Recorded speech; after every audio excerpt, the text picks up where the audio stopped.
TIAA is on a mission. Why? Because 54% of Black Americans don't have enough savings to retire. So in collaboration with big-name artists like Wyclef Jean, TIAA released Paper Right, new music inspiring a new financial future. With 100% of streaming sales going to a nonprofit that teaches students how to invest. Stream Paper Right now and help close the gap. Hey, you don't want to be me. You don't want to be in a hospital. You don't want to be almost dead. You want to seriously listen, because we all do this. We go, oh, life is short. Somebody gets hurt and we go, oh my God, so-and-so died.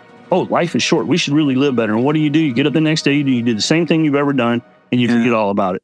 Hi, and welcome to Deep Leadership. I'm your host, John Rennie. Well, I hope all is well with you today. It is another beautiful day here in North Carolina, and this episode is brought to you by our sponsors, Ignite Management Services and Liberty Strength. These sponsors help me bring these shows to you each and every week, so I encourage you to click on their links below and check them out.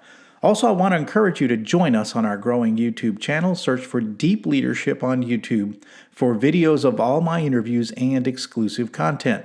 Well, that is it. Today we're going to be meeting with an old friend of the show and talking about leadership lessons learned. Now, Chuck Whitworth was a guest way back in episode 11. He joins us again to talk about an important leadership lesson he learned over the past 2 years. Now, this is a cautionary tale that every leader needs to hear, because you might be falling into the same trap. So listen in to our friend Chuck Whitworth and I talking about leadership lessons. So are you ready to dive in? Let's get started.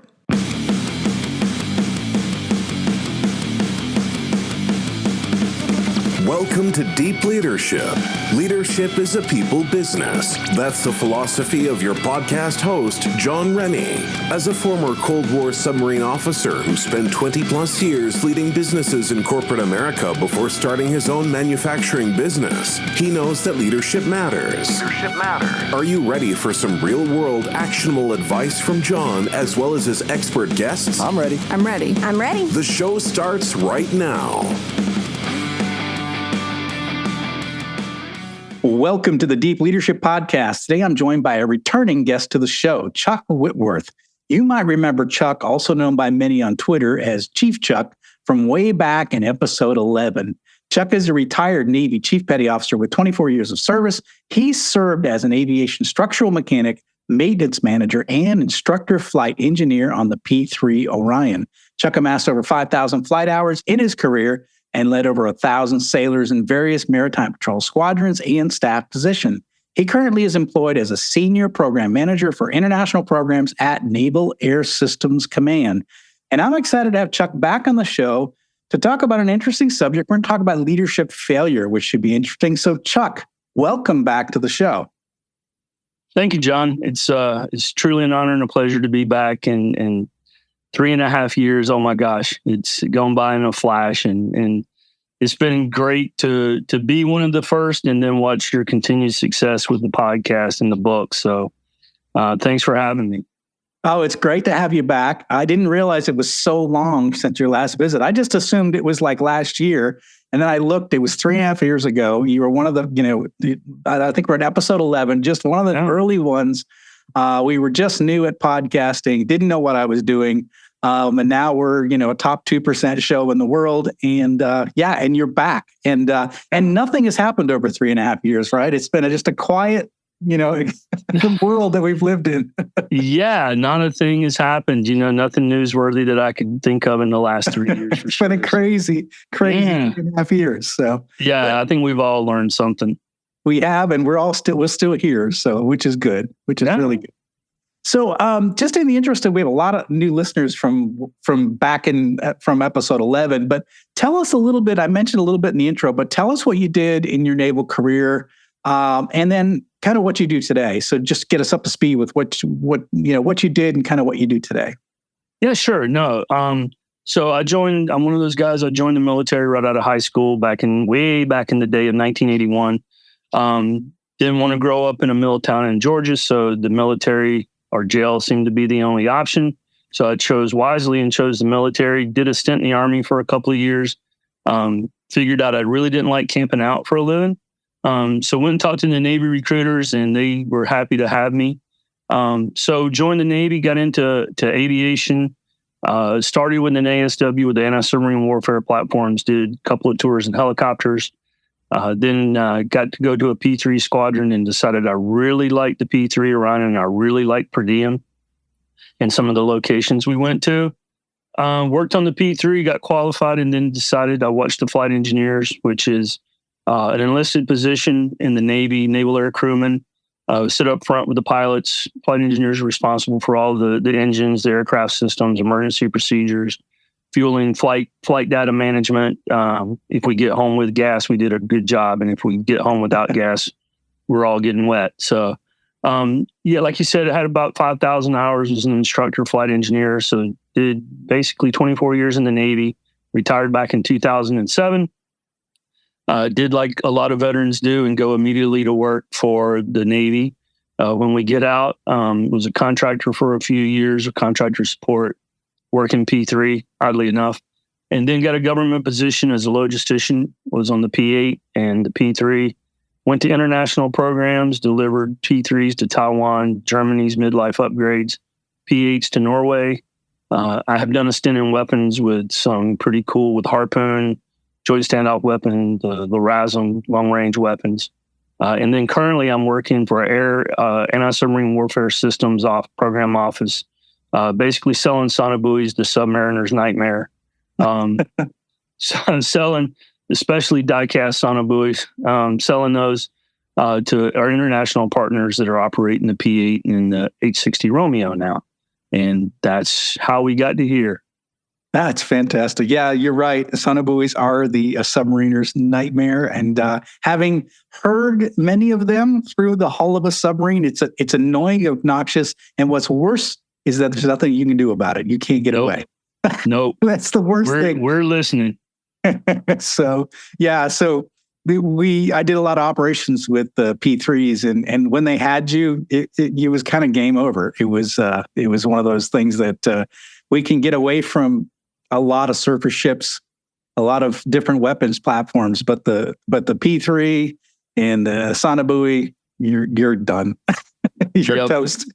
Yep, we can stay out there a long time, and we don't go away. So yeah, it was good. You get to see like you said, we joined the Navy, and you do get to see the world a lot, and you meet a lot of really, really cool people. And I tell everybody today that's, the best job I've ever had was being in the Navy, and, for a lot of reasons that if you know. So yeah, I couldn't be prouder of my service, and I'm glad to extend that leadership that I learned there to a generation that's still coming up. Yeah, no, absolutely.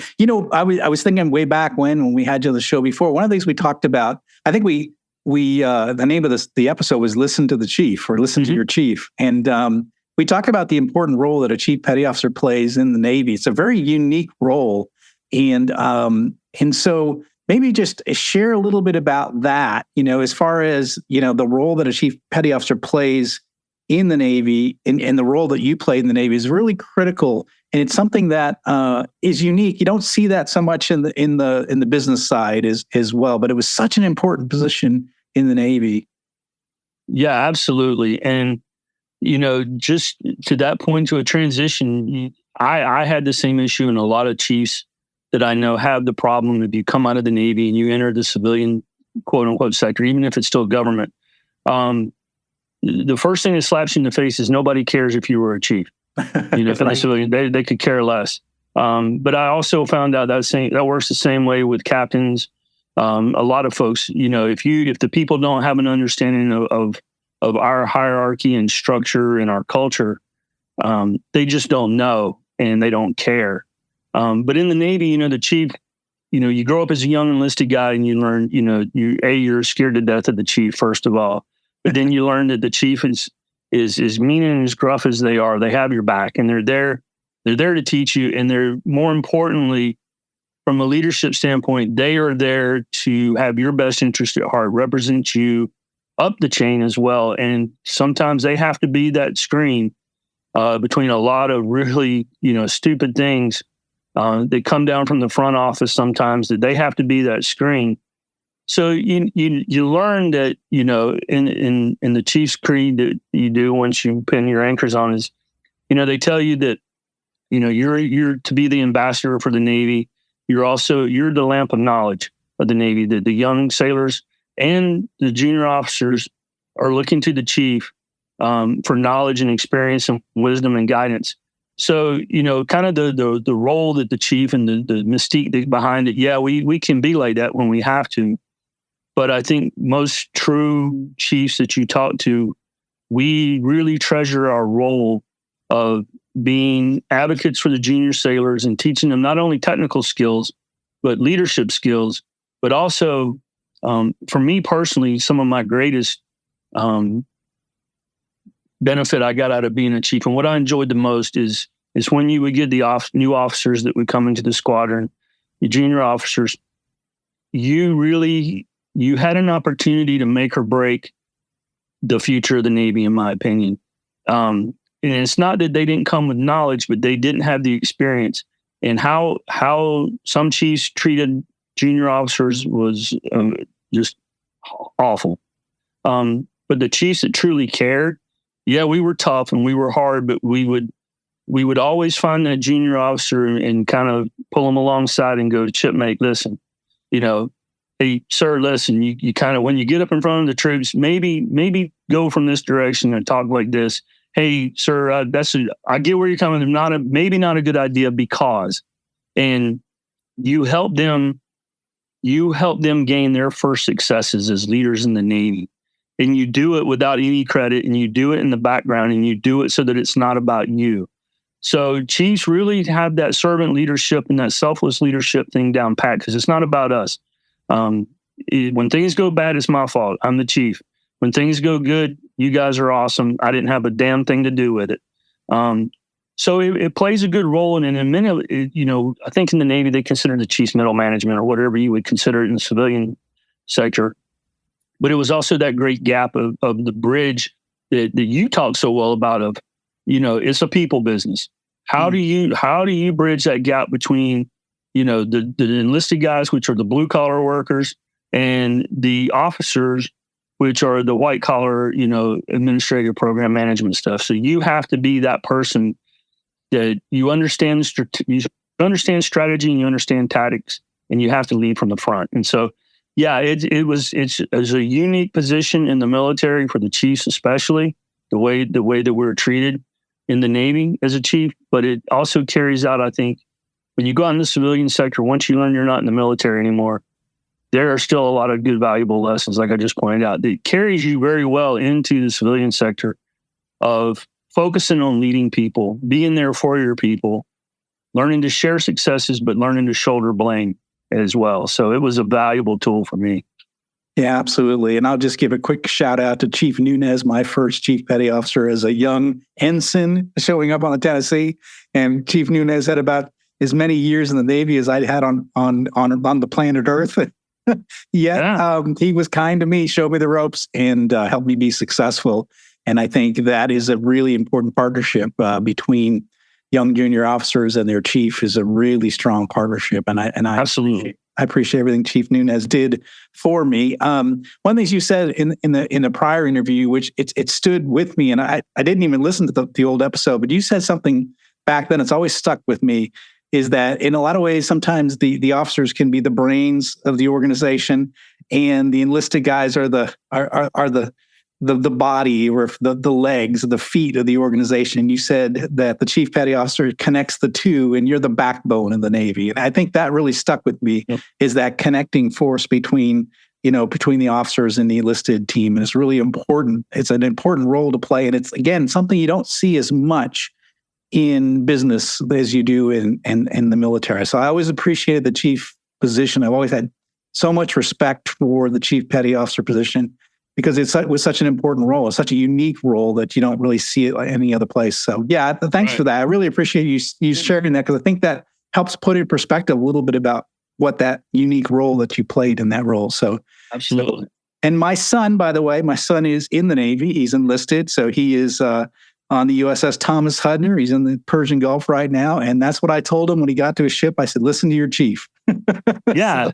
Yeah. It's funny. My son, he joined the Navy as well and did a tour. And I had to hear a lot of stuff from him. And I think it might have been a disadvantage for him to go in. He had heard all the sea stories that me and a bunch of fellow chiefs that we all hung together. He'd heard a lot of the sea stories. And I had to keep reminding him that the Navy of 2013 was not the Navy of 1985.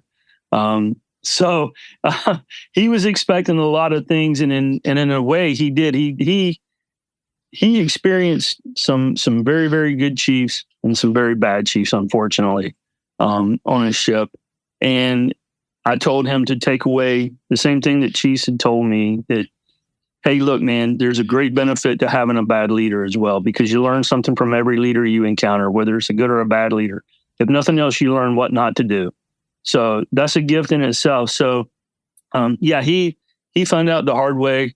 He thought he had an advantage being a Chiefs kid, but he found out that when he would slack off, that of course I had the email and phone numbers of all the chiefs on his ship, and they would give me a call, and I would promptly. I got to join a lot of impromptu chief mess meetings with my son, and so that's always, I'm sure, embarrassing for him, that when your dad shows up to a chiefs meeting via phone call, that he's chewing your ass in the chiefs mess.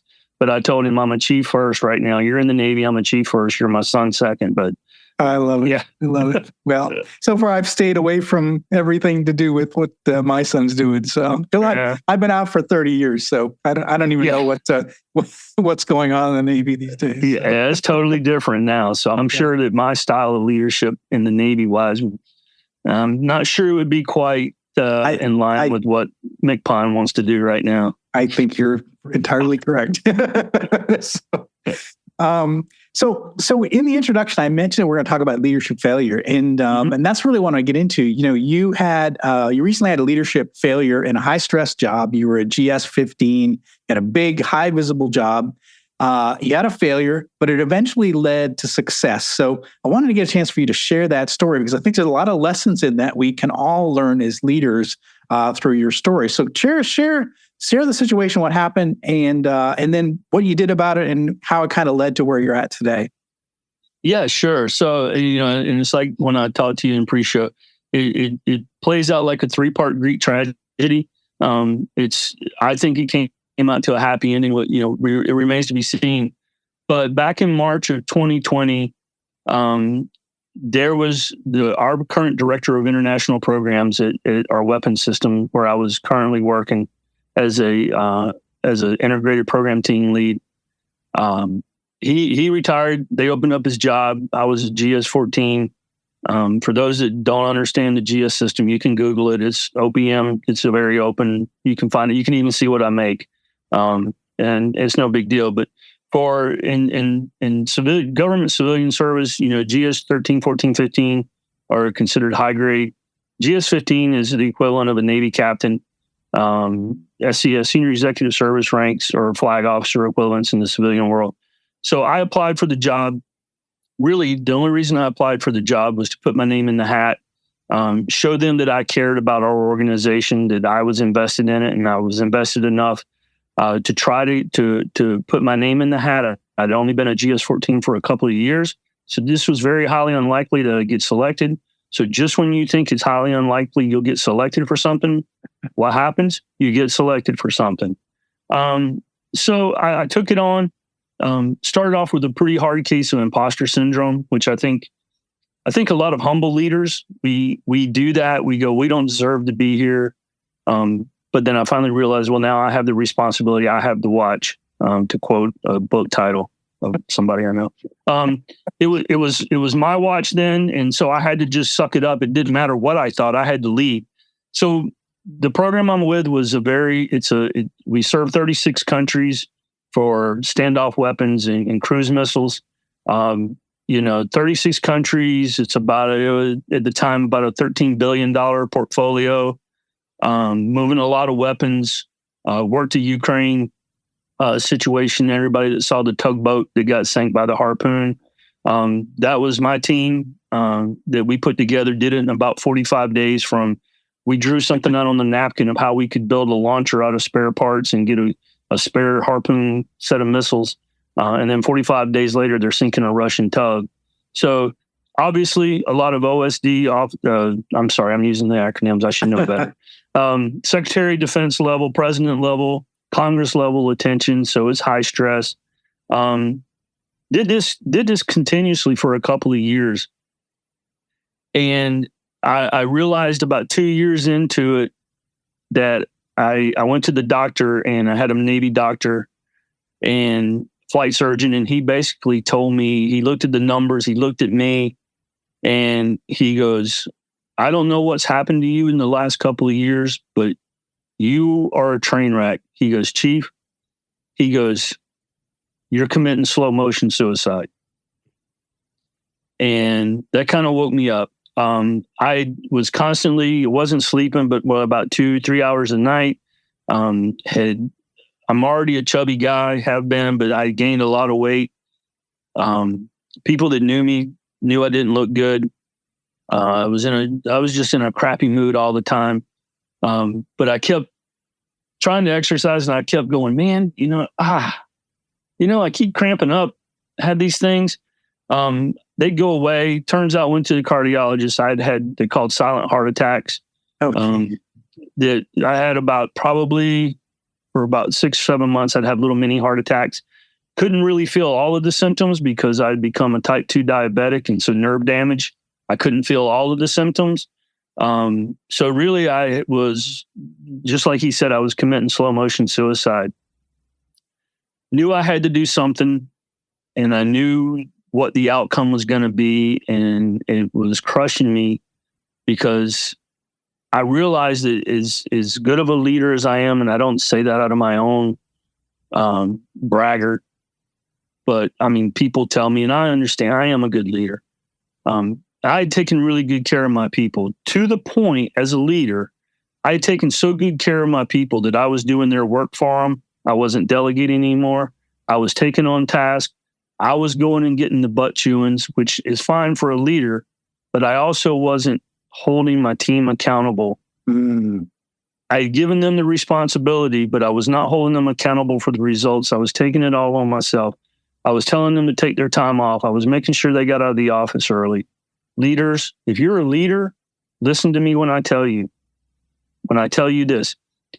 When you think that you have to be the last one out of the office, everybody else there is waiting for you to leave.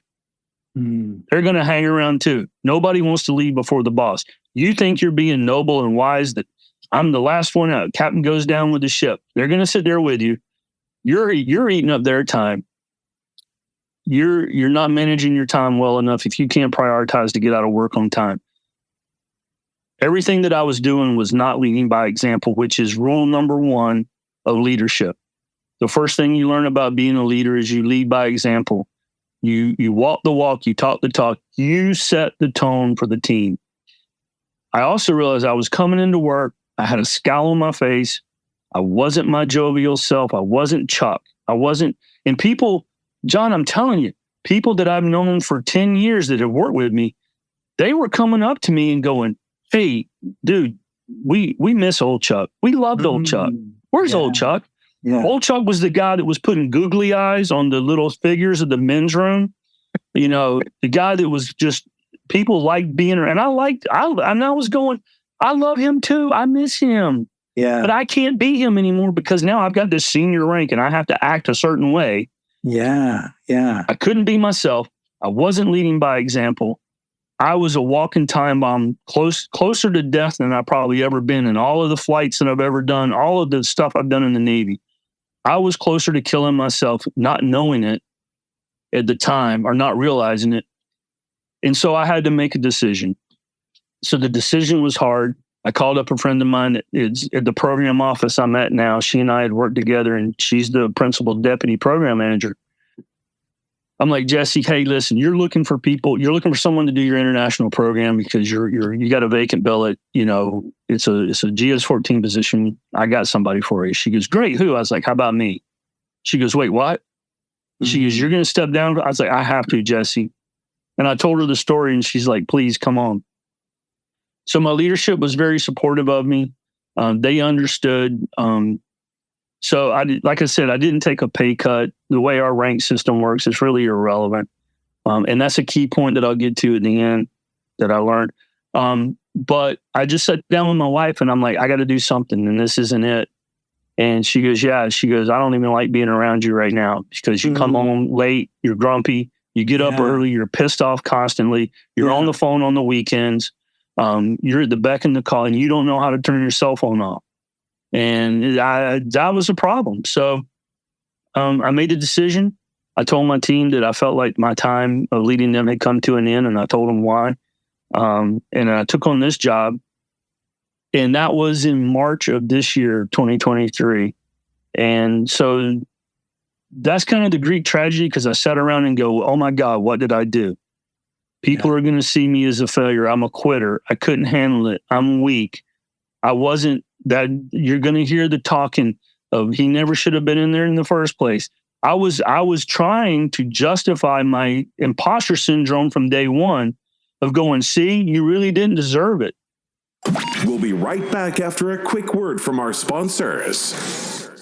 Leadership skills are like any other skills. You need to practice them to get better at them. Best-selling leadership author John S. Rennie knows this. That's why he's written a new book called You Have the Watch. It's a guided journal for leaders designed to take you through an entire year of leadership training. By the end of the year, you will master 50 of the most important leadership skills. If you want to have a greater impact on the results and people in your organization, go to youhavethewatch.com and pick up your copy today.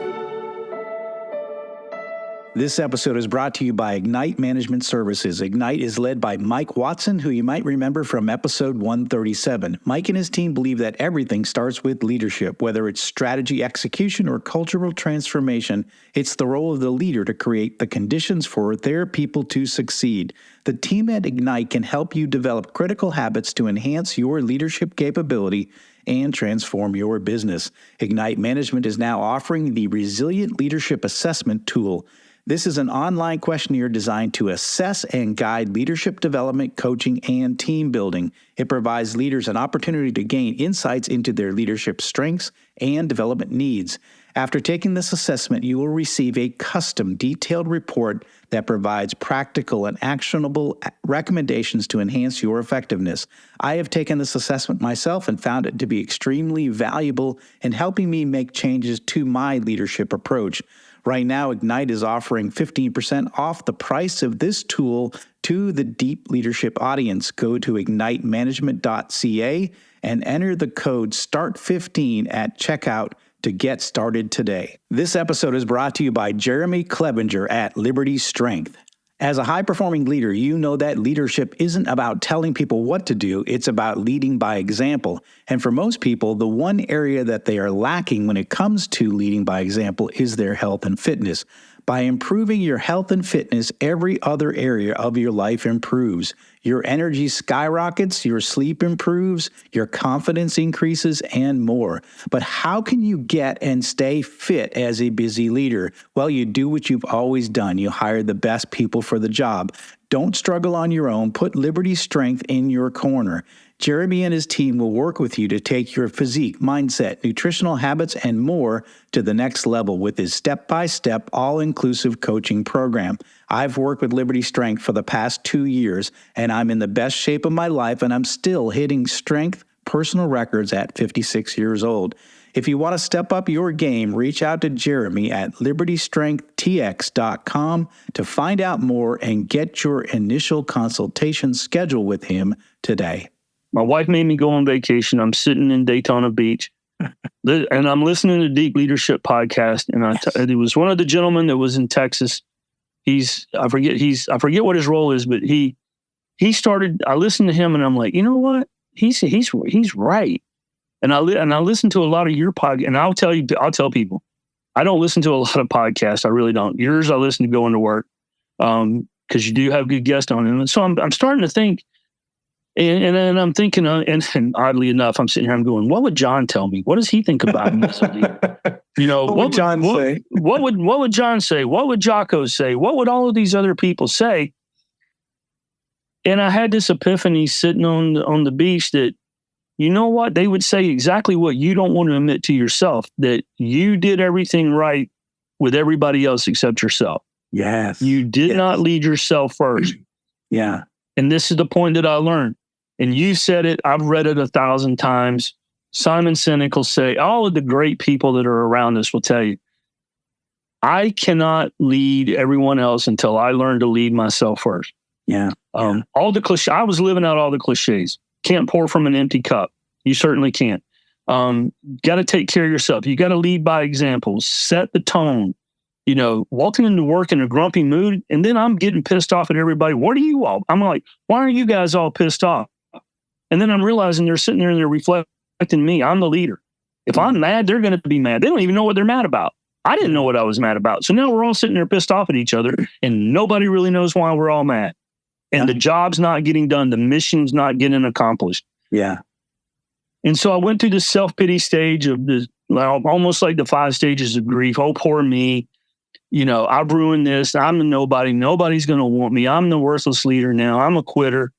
And then, so then I listened to, again, another deep leadership podcast, and I connected with some of the people, your guest on LinkedIn, talked to them, went back and read all my books, started doing some really serious thinking. And then and in more than just this way, my life kind of changed a little bit due to your podcast. Is you had Brian Jodis on, from F3, and it's a little emotional, but it hit me, man.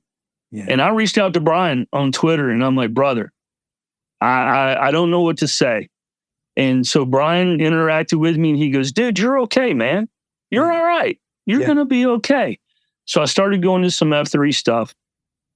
And then Jerry Adams, you know, Jerry's book came out, and I got to go to his book signing in Pennsylvania. Got to meet Jerry in person. Yeah, man, listen. And a lot of the FOE guys were there supporting him, and I got to talk to them. And I realized that, you know, dude, it is not about you. You have turned this inward. And while it is about you, it's not about you. And I say that to quit. I say that I had to make myself quit listening to myself.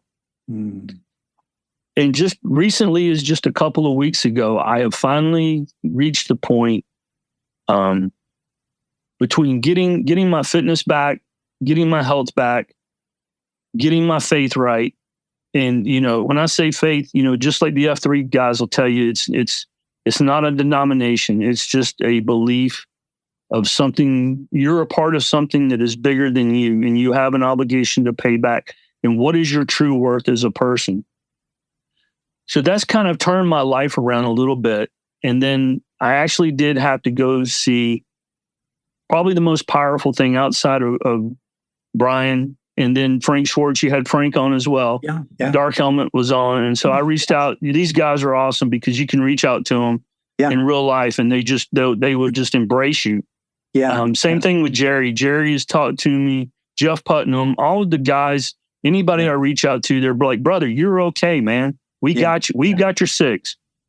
To shout out Brian's podcast. That's right. But I did have to go. I didn't have to. It was suggested by my doctor strongly that I got. I never knew there was such a thing as a occupational stress therapist. Interesting. But there is.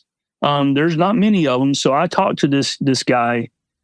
He listened to my story, listened to my life story, let me pour it all out. And he goes, Chuck, you seem like a pretty smart guy, and you seem okay. He goes, so listen, he goes, let me ask you this. He goes, we can agree, can we not, that one day everyone on this earth, we will all have a tombstone written about us. And I'm like, well, yes, so far, I don't know anyone that's gotten out of here alive, but okay. Right. He goes, listen, man, it's very simple. He goes, you need to cage your mindset like this. He goes, if you had the opportunity to write your own tombstone, would you write on your tombstone, here lies Naval Air Systems Command's best program manager ever? Or would you choose the tombstone that says, hey, here lies Chuck. He was a great husband, father, brother, friend, good man, full of honor, lived the best life possible. He goes, which one do you want? He goes, 100 years from now, Chuck, he goes, work will not know your name. Yeah. He goes, you can leave a legacy. He goes, you can leave a legacy, but 100 years from now, they won't know your name. He goes, your family will. He goes, how do you want your family to talk about you 100 years from now? Do you want them talking that, oh yeah, he's the asshole that never came home from work, and when he did, he was in a grumpy mood and never talked to us? Or do you want him talking about you as he was full of life? He loved life. He loved people. He gave back to his community. He was the best man that he could possibly be. What could I say to that? Yeah. And that's, John, is stuff that I've known my whole life. We all know it. Yeah. I just had to get out of my own head. So to wrap that, now the happy part of the Greek tragedy, I'm down 30 pounds. My blood pressure is under control. I'm no longer a type 2 diabetic. I have found my faith again. I'm using scripture not as to preach and pulpit. I'm going through the scripture. I'm using Proverbs as a leadership book. How you can take Proverbs and how these are leadership things. You know, I gave a talk this afternoon about Job. And it wasn't from the poor. You never should pray for the patience of Job. You really want to be like Job? You probably don't. No. But what I did, how I related Job to leadership was, hey, when you're a worker bee and you're down there, do you see what God did with Job? Job kept questioning the boss. And so God very simply said, we'll do a leadership lesson. Job, if you think you can do it better than me, have the seat. But did you think about this? Did you think about this? Sometimes it's not so fun to be the boss. It looks fun. It looks fun and it's like I've said it, you've seen it on Twitter. I've said it many different ways. Everybody wants to be the boss until it's time to do the boss stuff. Yeah. And so I use that now. And I told my friend today when we left, I'm like, you know what? I wake up in the morning. I used to wake up and go, geez, oh, Pete, I got to go to work. I wake up now and go, hey, first thing I do is I open my eye and I poke and I go, okay, I'm still here. Whew, thanks. Thanks, dude. I'm still here. And then I go, what do I get to do today? Yeah. What do I get to do to make the world a better place? How do I become a better leader? How am I a better husband, father? How am I a better, what do I get to do today so that when I wind up back here 12, 13, 14 hours from now and get to lay down again, I go, yeah, man, it was a good day. I did all right. So yeah, that's it was a leadership failure that I thought, and it was, I did fail. I did not lead the way I should have. But now I'm trying to take that and advocate that and get that message out to other leaders like with this going, hey, you don't want to be me. You don't want to be in a hospital. You don't want to be almost dead. You want to seriously listen, because we all do this. We go, oh, life is short. Somebody gets hurt and we go, oh my God, so-and-so died. Oh, life is short. We should really live better. And what do? You get up the next day, you do the same thing you've ever done, and you forget all about it. Yeah. Don't forget about it. It's too important. This is powerful. There's so many lessons there. And I think that, and listeners, as you hear those lessons and you put yourself in that story, where you fit in that story, right? And I think that a lot of leaders find themselves where, I think there's a lot of things that I noticed, as you said, you were acting as if you were acting in the role that you thought somebody at that level should act, right? Yes. And so you were playing a part. And I think that we see a lot of that. I saw a lot of that in corporate America, where somebody get promoted to manager, they start acting differently. I saw it in the Navy too, where people would get their khaki uniform as a chief and they would act different. Like on day one, you're like, wait, you were kind of a cool guy, before. Now you're acting like a chief. You know what I mean? So I think that that's a big problem when you start acting not authentic to what your real self is, that you're putting on a show for work. And I think when your natural self is here and you're pretending to be or acting a certain way, I think when those are apart, that creates a lot of stress, because you're playing a part that doesn't, it's not natural to you. And I think that creates a lot of stress. And again, I think you're right. A lot of us continue to do things that are unhealthy for us because of fear of what it would look like if I moved to a different position. What do these people think? It doesn't, all the fears I had going into this job are all going to be realized when I move to this other position, it's like me right now. I was a big shot in corporate, vice president for years, right? Ran lots of big businesses. And now I'm a small business leader, right? I have a small team. I have a small factory, right? So you would say my whole life is a failure compared to what it was, right? But I've never had more fun in my life the last, it'll be 8 years in January. And exactly. And I love it. And I can be myself in this role. And I was like you, I kind of moved up pretty high, and I got to the position where I didn't like my job. I spent more time in meetings than I did with people on the shop floor. And I really love being around people on the shop floor. Now I spend all my time with people on the shop floor. I don't spend any time in meetings at all. And I do what I'm naturally gifted to do. I think when we do that, I think we're much better off as leaders when we do what's more natural for us. So, man, that's a great story. And my hat's off to you for realizing it and then making a shift and change, because a lot of guys don't, and they go right into that heart attack. They go right into 65 in the grave, and you're like, what happened? They work themselves to death, and so many guys do that. And the fact that you recognize that you made a shift, made a change, and you brought the old Chuck back, which I love. Yeah, I mean, I had a meeting with my supervisor just this week, and he keeps trying to help me. He goes, I know you want to get your 15 back, Scott. And I told him, I was like, Scott, listen, I this past weekend I thought about it. I turned 60 years old in October. I understand where I'm at in the scope of my career. I can work till whenever I want, but I understand that I probably got at least another 6 years until I can retire again from government service. I told him I'm done. I told him I'm done chasing titles, dude.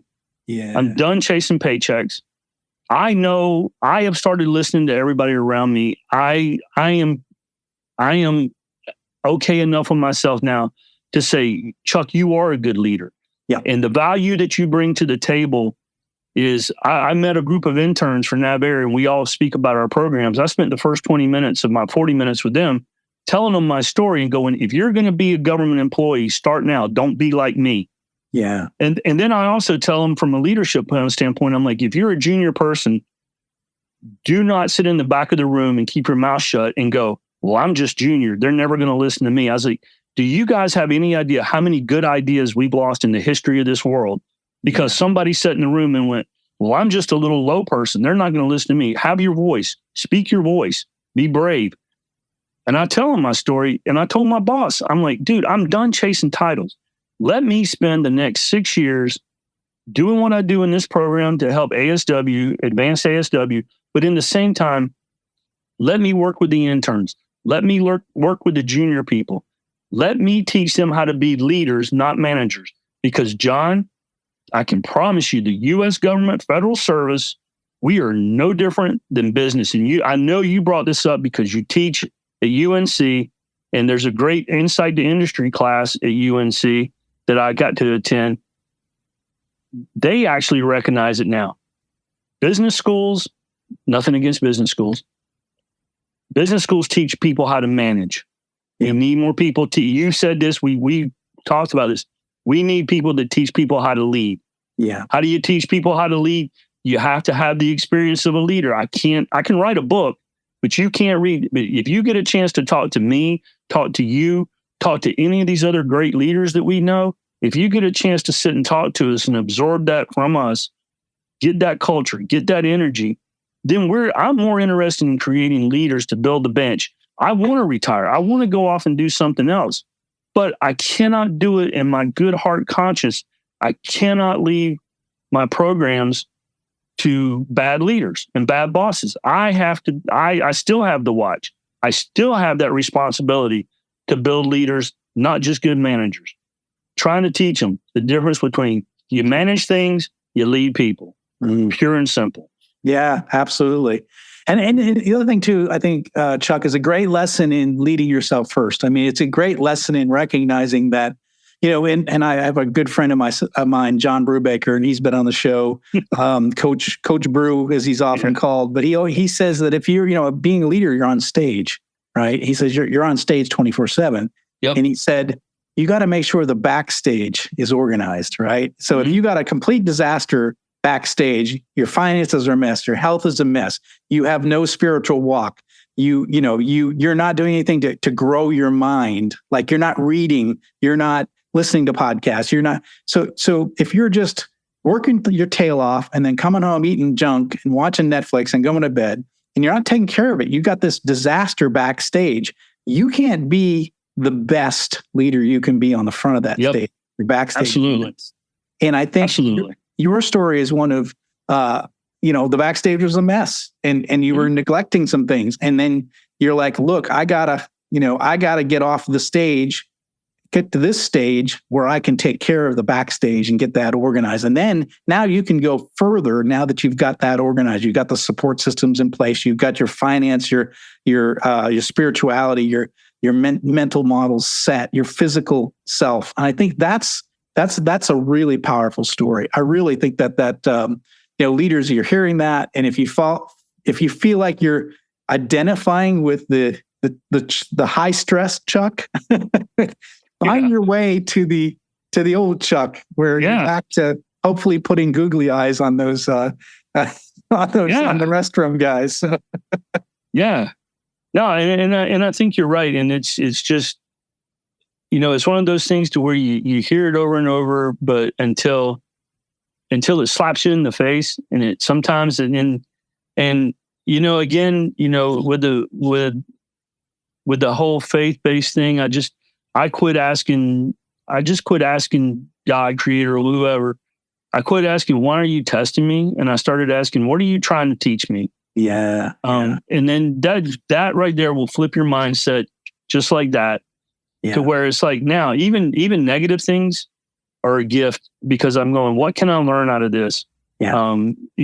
I tell people now, I'm very open. I'm like, feedback is a gift, whether it's good or bad, and then I go to my redneck self. I quote Dale Earnhardt, and I remember when Dale Earnhardt told new driver, he goes, kid, it doesn't matter if they're cheering you or booing you. You need to worry when they quit making noise, because now they forgot about you. So everything is an opportunity, and we as leaders, I think we're obligated to never stop learning. That I haven't encountered it yet. If I ever hear a leader who claims to be a leader tell me, "Hey, I'm just about at my limit. I think I've learned just about all I can about leadership," I'm probably going to punch them in the throat and get another HR violation. Throw it in the stack. I don't care. But we have to keep reading. We have to keep learning. We have to keep talking to each other. And again, I think that's a key point too. All of the great books, you got a bunch. Everybody's got a bunch of great books. I don't, but we listen to podcasts, we read books. But I think we have to also find that touch point. And I hate calling it mentoring. I've gotten to where I don't like mentoring. I don't like coaching. I just call it, hey man, it's leadership fellowship. It's, hey, get a group of leaders together, go have a cold beer, go have a coffee, and just sit around and talk about leadership things that you popped up with. And you find out, just like everything else with life, that, once you share a burden, your brother probably has a burden too, and has maybe already done that burden, and go, well, I can help you with that. Yeah. So I think we need to get back to a lot of that. We got forced into the internet, to all of this stuff during COVID. I think we got to get back to just collaborating with each other as leaders, of going, hey man, I did it with you. I called you back a few months ago. How do I handle a hard employee? And your metaphor of, there are no bad puzzle pieces, they just don't fit in your puzzle. And that totally changed my mindset, and it helped a ton. And people are using it now. So, it's one of those things where just a quick phone call of, hey brother, I got a problem. Hey, have you seen this? Yeah. Can you give me a hand? And that goes back to what we learned in the military, man, of who's got your back. Reach out to the senior person, somebody that's got experience. Just don't be afraid to admit you don't know what you don't know, is what it comes down to. be open and honest with yourself and go, I have no idea what I'm doing. Geez, what am I doing? Can you help me? So, yeah. That is a powerful final message. I really, really appreciate what you said. And the other thing too, I think, Chuck, you put, you put you listen to the podcast, but you took action. You're like, that message resonated with me. You connected with one of the guests, several of the previous guests on the show. And again, listeners, that's what we're here for. We're providing you a resource, right? And this is a short podcast, 30 minutes only. But again, we're introducing you to a concept or a person. Please reach out to them. Please connect with them. Please learn from them. Get deeper with the things that resonate with you. And I think you're going to you're going to get more out of this podcast if you do that. And if you just listen in passively. But if you're an active listener and you take action on these things, you're going to get more out of the podcast. So my hat's off to you, Chuck, just for taking action, hooking up, meeting with the people that I've had on the show, and with the areas in your life that you were working on, and look at the situation. It's a complete turnaround, and it's a great story. And wow, so what a powerful story, Chuck. Thank you for coming back on the show. I love this. So how can our listeners, if this resonated, how can they connect with you to learn more? So the easiest way is I don't have a Substack anymore. I don't have a book. I don't have a podcast. I'm on Twitter a lot. Chief Chuck 2K is my Twitter handle, or X, or whatever we're calling it now. I don't know what it is, but that's where I hang out a lot. And that's where, my DMs stay open. I don't have a ton of followers. I don't really care. But if you have listeners that have a podcast, if they're interested in me being on and sharing my story, my goal is, and I don't charge money. If you want me to speak to your business team, if you want me to speak to anybody, I'm happy to tell my story. I'm not going to charge for it. This is a calling for me. This is an ethical, moral thing that I should do. I feel like it's my calling is to share this story. If I can stop one person from winding up like I did, then I've done good, and I'm going to be happy with that. So you can reach out to me on Twitter. Email is chiefchuck2k@gmail.com. You can reach out to me. I'm happy to tell my story. I'm happy to have one-on-one conversations. If you just want to call me up and talk, if you're feeling down and low, reach out to me, man. Please do. There's no reason to suffer in silence anymore. So that's how you can reach me. And I'm happy to be of service to anybody, anytime, anywhere. As we say in F3, I don't say person, but we say man. Hey, we leave no one behind, but we leave no one where we found them. So, a lot of powerful people there that can help, and I'm one of them. So happy to do it. Absolutely. Well, such a great message, Chuck. And we're going to put links in the show notes to your resources. And again, listeners, be active with this podcast. Don't just be passive. If something resonates with you, if Chuck's message is resonating with you, reach out to him and connect with him. Learn the lessons he's learned. Don't burn out. Don't fail. Don't be that 65-year-old person that dies of a heart attack because you've stressed yourself out. Find that balance in your life. Chuck has done it. You can do it. This has been powerful. Chuck, thanks for coming on the show. Thanks for sharing the story and sharing the lessons that you learned along the way. I really appreciate it. And I know that it's going to resonate well with our listeners. Thank you, John. It's always an honor, and I appreciate the opportunity to do it. Well, thanks again. Well, that's it for today. Thank you for listening to Deep Leadership. If you like this podcast, please subscribe and share so we can continue to build a world with better bosses. Until next time, this is John Rennie saying take care and lead well.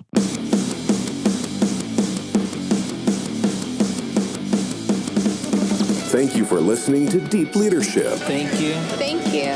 Thank you, thank you, thank you for all you do. We hope you enjoyed today's episode.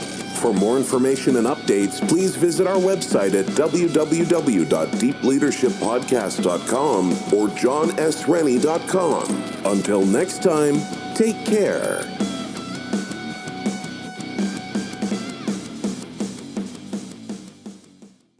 Miles, are you ready to record our promo for Season 2 of the Wanna Bet podcast? David, have you ever seen a grown man naked? Miles, we're not here to quote lines from Airplane. We're here to tell people that Season 2 starts August 18th. But I like Airplane. I know you do, but Wanna Bet is a sports betting podcast. Each week we bet $1,000 on the NFL teams and games that we love. Well, that sounds like fun. It is fun. And last year you picked over 60% of your games correctly. How'd you do? We're not talking about that. We are telling people that they can find us every Friday. So no more movie quotes. Roger. Electricast. If you're a working professional wondering what's next for your career, you've come to the right place. Whether you're looking for a promotion, growth, or a potential career transition, look no further. With over 30 years working in a variety of industries, I share my insider knowledge with those ready to get ahead on Career Advancement with Craig Ansell. Tune in to get your strategies for success.